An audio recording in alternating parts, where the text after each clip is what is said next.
Now, stay tuned for X-1 on NBC. Countdown for blastoff. X-5, 4, 3, 2, X-1, fire.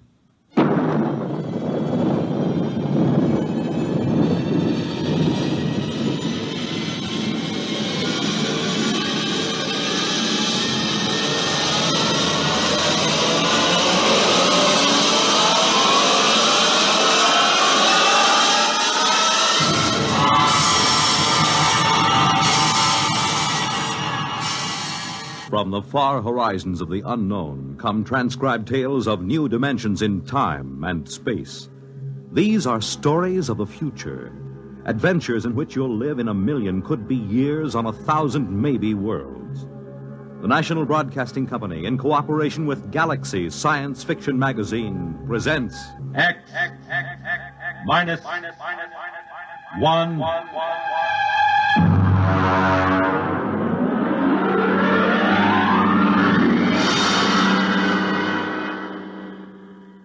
Tonight, the Frank Quattrocchi story, Sea Legs.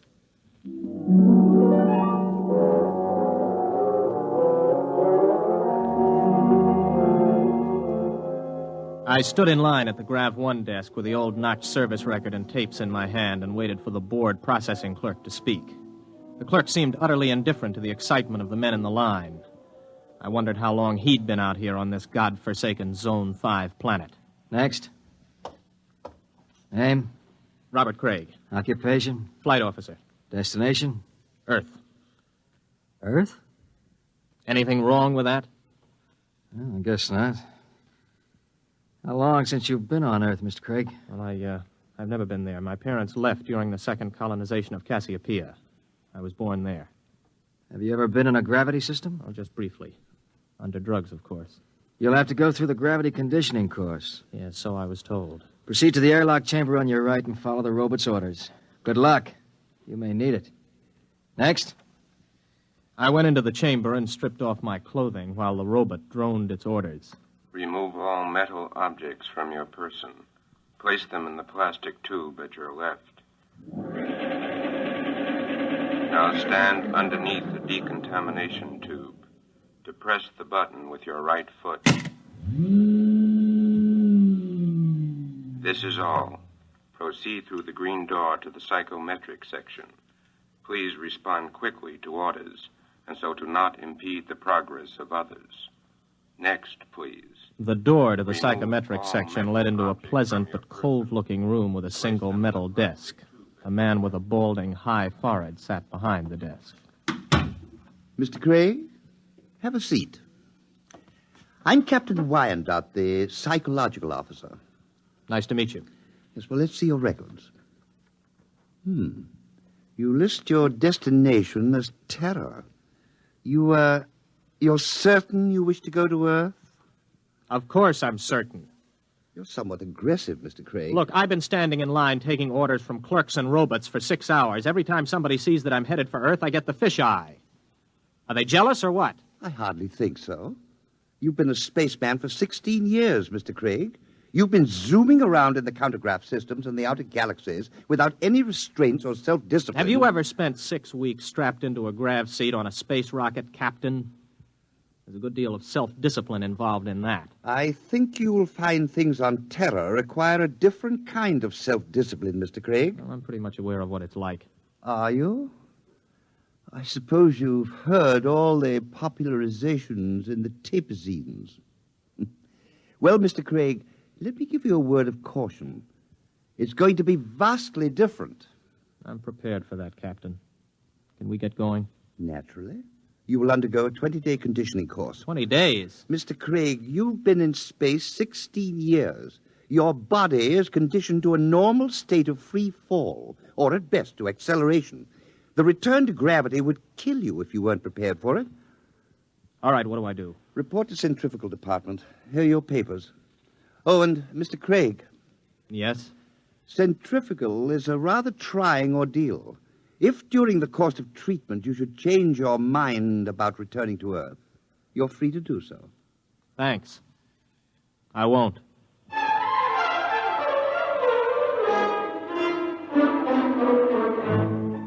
I'd heard about centrifugal, but you can never really know about these things until you experience them. 4 times a day, we were whirled around until it seemed as if our insides were too big for our bodies. On the 12th day, it got to be too much for me.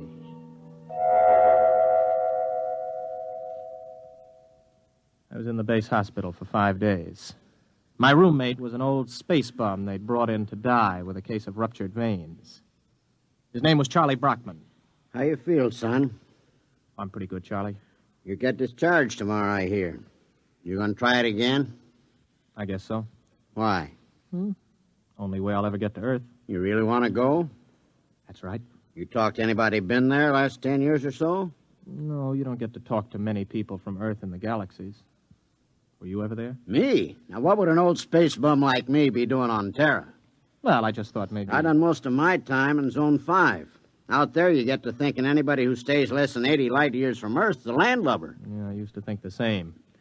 Then I took the exam for a job back on Earth, and I passed it. I used to think I'd like to go back.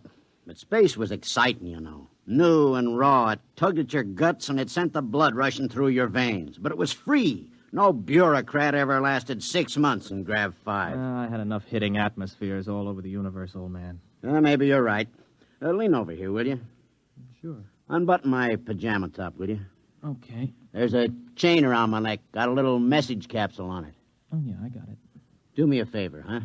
Take it with you when you go back to Terra. Don't open it till you're on the ship. Okay, Charlie. And, son. Yes? I lied to you. I have been back to Terra. I faked some papers and made a landing there 6 months ago.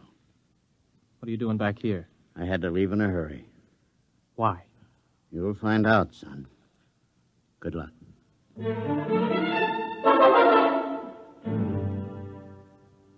Charlie died the next day.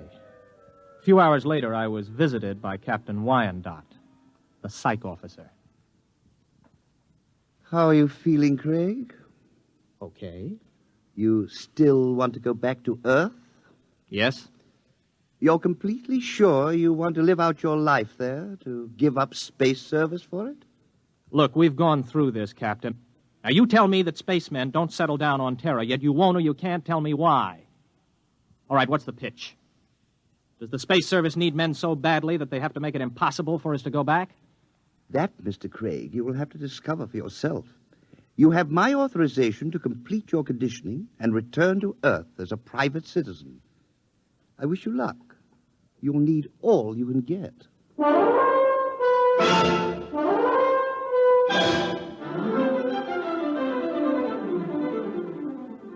Somehow I managed to survive the torments for 18 days. I was ready to return to Earth. A month later, I descended from a huge intergalactic jet at Los Angeles Spaceport.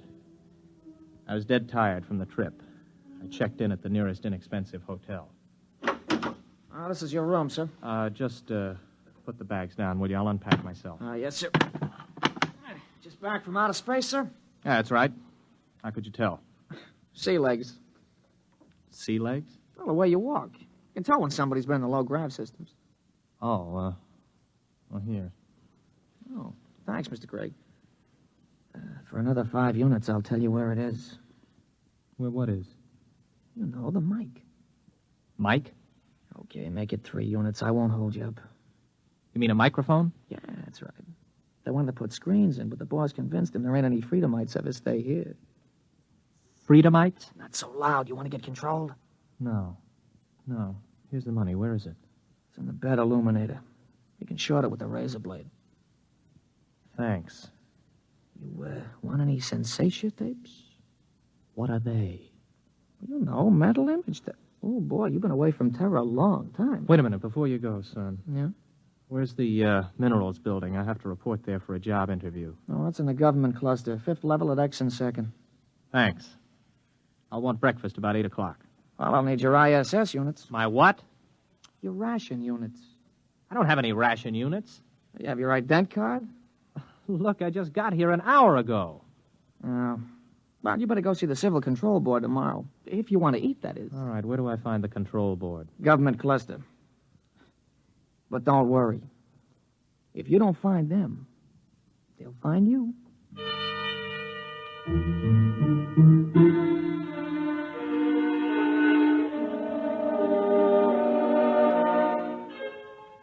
I went to sleep that night with the uneasy feeling that somebody was watching me. It had been a weird day. I hadn't exactly liked it. Well, I told myself it figured that there'd be more formalities and rigmarole on Earth than there were out in the systems, especially at first. Still, I couldn't get the idea of the concealed microphone out of my mind. You may relax, Mr. Craig. You are Mr. Craig. Yes, Robert Craig. You aren't nervous, are you? No. This is my first time before the control board, and, well, it's my first time. Flight officer, eh? Somewhat unusual for a vigorous young man like yourself abandoning space service, isn't it? I don't know. Is it? Leaving something behind, Mr. Craig? No. You don't like this sort of affair, do you, Mr. Craig? Well, I'm afraid I don't quite see its necessity. I served the intergalactic service well. My records prove it. It's enough impertinence, Mr. Craig. Answer the questions. You are a Terran. Yes. Where are your loyalties? I don't understand.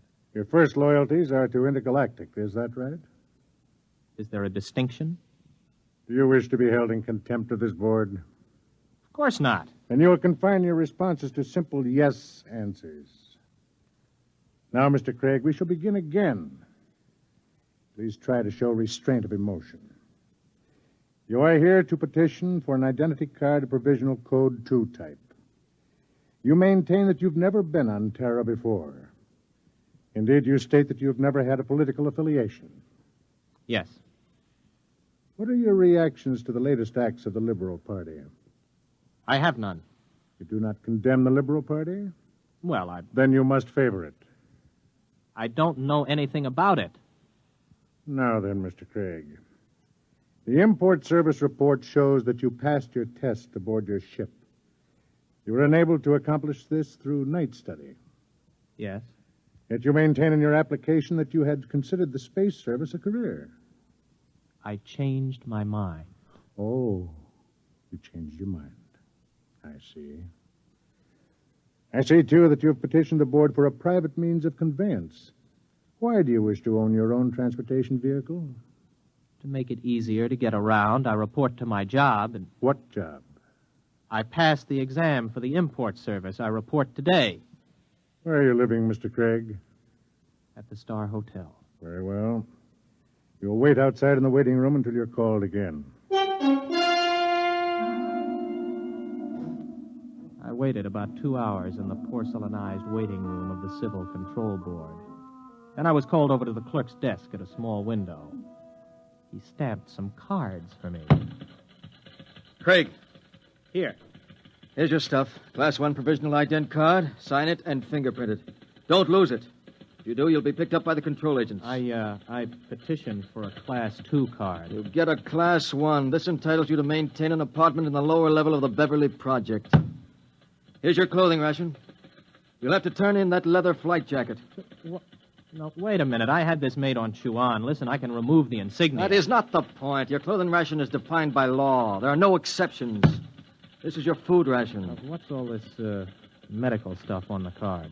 You are rationed fairly in accordance with your particular metabolism. Oh, you're kidding. I do not kid, Mr. Craig. Well, what about a car? I asked to be allowed to buy a car. Let's see. Your petition to be permitted to purchase a private means of transportation is hereby denied.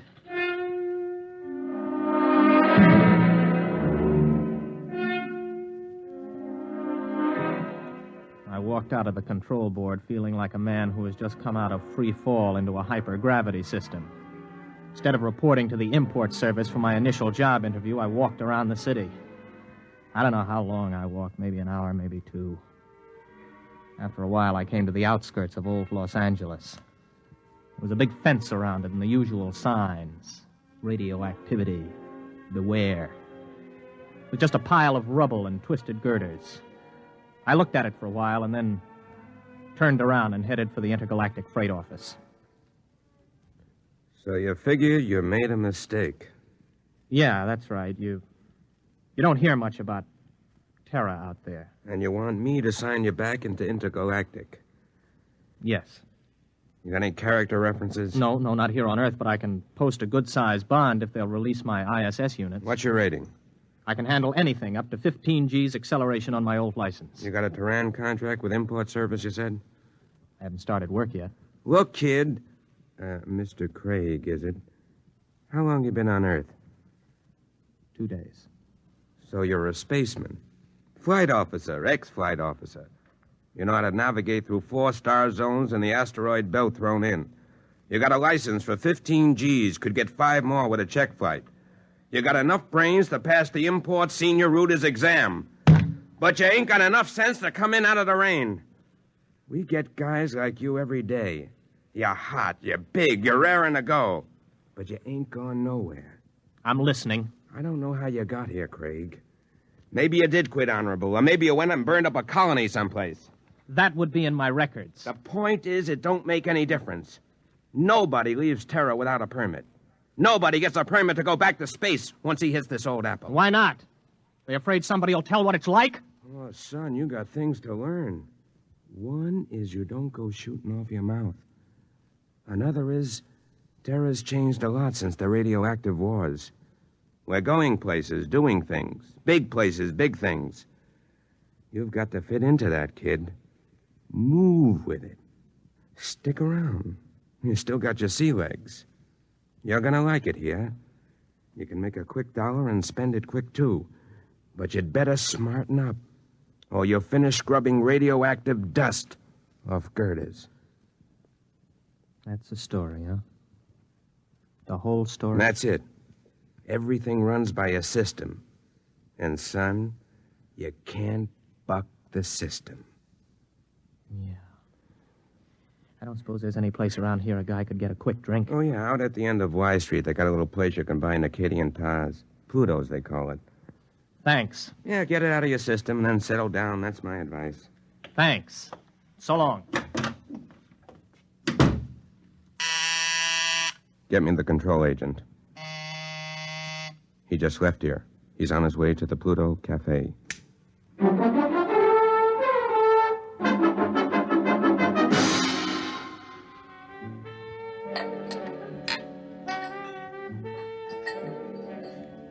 Hey, waiter. Waiter, bring me another drink for the young lady. Now then. Where were we? Well, I don't know. In fact, I still don't know why you're buying me free drinks. I told you I want somebody to talk to. You a purist? Or maybe you don't like the brand of sensation tapes they're peddling these days. You know, you don't have a bad face, really, underneath the makeup. I mean, it's a little crooked, but it ain't bad, really. Thanks. Does me pretty good. Well, what's your name? Gloria? Oh, sure. Sure, I remember. Gloria! Maybe you had enough to drink. No, not yet. You know, I look around, I see all these people with their faces all froze up like plastic. And I feel like I got to know somebody, or I go out of my mind. So what happens? Everybody is afraid. I mean, what happened? Whatever happened to freedom? What's the matter? Did I say something? What's everybody so quiet about all of a sudden? Okay. Come with me. Hey, well, who are you? Control board agent. Hey, I wasn't with him. Honest, he just picked me up and bought me a drink and started shooting off his mouth. I wasn't with him. Let's go, Mac. Wait a minute, what for? You'll find that out. Come on. On your feet. Okay, come on, keep your hands off. I'll go with you. Everybody else just mind your own business. You, girlie. Yeah? Let's see your ident card. Here. You live at this address? Yeah? Alone? With my sister. Maybe some nights you could go to a movie or something. We could spend some time getting acquainted. Yeah. Yeah, sometime. Good, I'll call you. Hey, I need my dent card back. I can't get rations without it. I'll keep it. Bring it back myself. Wants to give the girl her card. No! Well, maybe you mind your own business. Let's go. You walk just a little in front of me.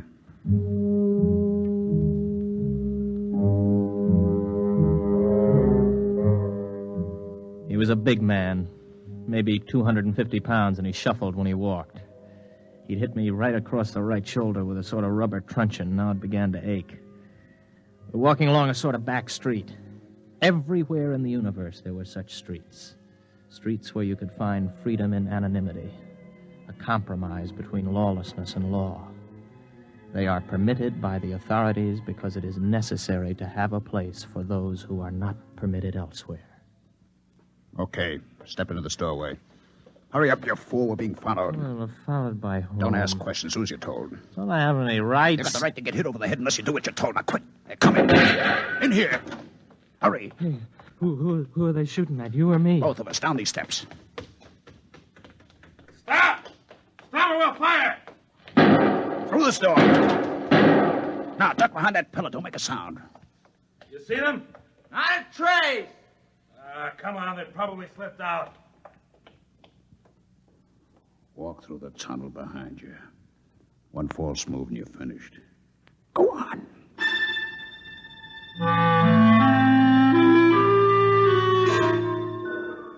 From the direction of the tunnel, I guessed it was part of an old sewage system that led toward the ruined city. I don't know how long we walked, maybe an hour. Finally, we came to a small wooden door. Stop here. Okay, let's have it. What? Have what? The tube. I don't know what you mean. Our detectives picked it up on you the minute you got off the plane. You're carrying a radioactive message tube with a periodic emission signal. I'll need to have it before we can go any further. You mean the tube that old Charlie gave me? Old Charlie? Yes, Charlie Brockman. The old spaceman who was in the hospital with me. Where is it? I think it's in my pocket. I never even bothered to open it. Do it now. Let me see. Oh, yeah, here it is. Open it. It's empty. That's right. The message is in the tube itself. We identify our people by the radioactive pattern. Our people? You'll see. Come in. Make it fast. This the one? This is the one. Has he been drugged? He's had PON. A massive dose at the Pluto. Good. Mr. Craig, my name's Cocteau. This is Mr. Brannigan. You're probably quite bewildered about all this. Let me clarify the situation. You're now in the headquarters of the Freedomites, underneath the radioactive part of old Los Angeles. Mr. Brannigan is not a control agent. He's one of our men. We've been watching you ever since we detected the message tube as your ship was approaching Earth. Now, wait a minute. You guys are Freedomites? That's right. You're pretty illegal, aren't you? Let's say our lives aren't worth a snap of your fingers if we're caught. All right, who are you? Where are you from? Most of us are from the same place you're from, outer space. Many of us had the same history you have. We shipped into Earth and became disillusioned and went to the intergalactic freight office to apply for a job. The man at the office, the man who made the speech about coming in out of the rain, is one of our agents. Aren't you taking a chance telling me all this? Not at all. At the Pluto, you were given a massive dose of PON. You won't remember anything that happened to you after the drug hits you in an hour or so. It works like a shock. Everything will be repressed into the unconscious. Oh, I see. Very neat. It will exist in your unconscious, however. Somewhere, because you're the kind of man you are, because living in space has taught you the blessing of feeling free, you'll be able to draw upon your unconscious knowledge when you need to. And when will that be, Mr. Cocteau? That depends on whether you decide to join us or not. Join you in what? I haven't the faintest idea of what you're trying to do. For all I know, you're a bunch of traitors. You know, I've heard this comes the revolution stuff before. My friend, you're woefully ignorant of our aims, as is to be expected. We anticipate no revolution. We print no leaflets, publish no newspaper, and we have no world plan for conquest. The kind of totalitarian mind which subscribes to tight economic systems like the ancient Marxism of the communists is abhorrent to us. We're interested in only one thing, the preservation of the idea of freedom. Our fear is that men will forget what it's like to feel free. Well, how do you expect to accomplish this? Our concepts are being kept alive in only one place in the universe today. Outer space? Exactly. On the frontiers of the universe, where freedom is a condition of life and growth. Suppose I join you. How can I help? You're an experienced pilot. We have enough connections to do some plastic surgery on your face and get you a position piloting a spaceship again. You'll remember nothing of your mission, but you will remember that you have been back to Earth, what it was like. You'll be able, carefully, of course, to tell people, to help keep the idea of freedom alive. Think it over carefully. You have 20 minutes before the drug takes effect. I don't need 20 minutes. I'll do it. Good. In exactly 48 hours, you'll wake up in your hotel bed with a new face, the identity card of a man named Harold Janus. You'll not remember how you got them or why, but you'll know what to do with his identity. He is, or was, master navigator on the Earth-Mars run. Good luck, Mr. Craig.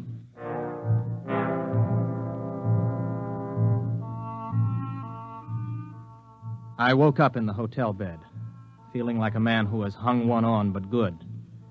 I looked into the mirror and I saw the face of another man. I looked in my wallet and discovered that I was Harold Janus, navigator for Intergalactic, holder of a license for 15 Gs. I wondered where it came from, how I got it, but I asked no questions. This license, this ident card, meant freedom. I walked out of the hotel feeling steady for the first time. I'd gotten my sea legs at last.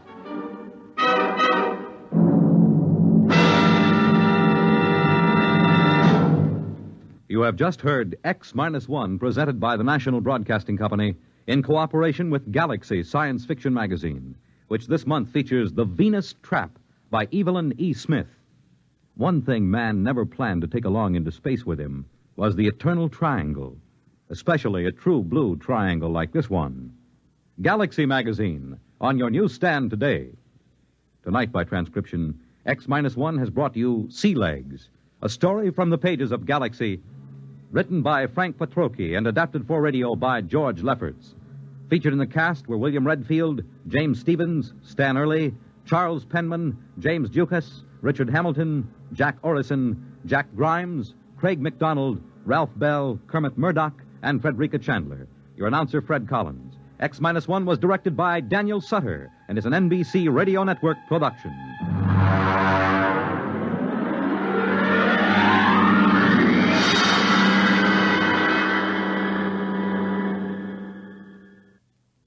Hear politics and primaries